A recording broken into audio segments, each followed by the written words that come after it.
One of the most common questions people ask when they start a podcast is, how long does it take before it actually starts to work? And the honest answer is longer than most people expect, but also much shorter than most people realize if they understand what working actually means.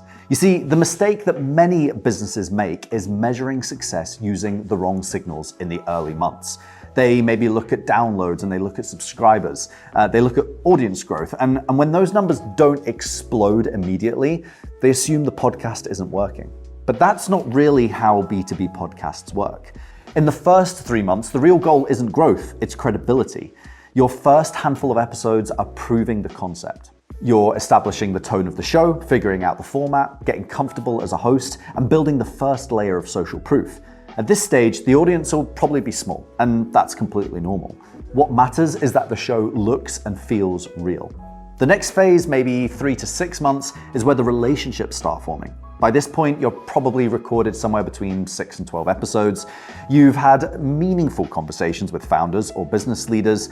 You've started building rapport with people you might not have met otherwise. And something subtle starts to shift. The show feels more established. It no longer is a new thing that you're trying, it's something that you do.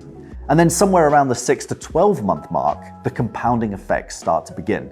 Guests start introducing you to other potential guests. Opportunities appear from unexpected directions. People reference the show in conversations. Someone will say they've been watching your clips. Someone asks about being on the show, and the podcast starts to feel like it has presence.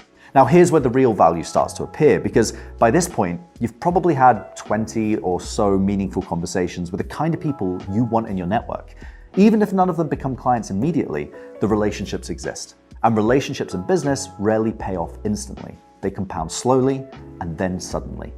The second year is where things often start to accelerate. Your positioning becomes stronger because people have seen you consistently speaking with respected guests. The quality of guests increases because credibility attracts credibility. Sponsors sometimes appear as well. Invitations happen more naturally, and that's when the flywheel starts to turn. The key insight is this. A B2B podcast is not a campaign, it's infrastructure. If you treat it like a marketing experiment and stop after 3 months, you'll almost certainly miss the real payoff. But if you commit to the long game, the cumulative effect of conversations, positioning, and content can be incredibly powerful.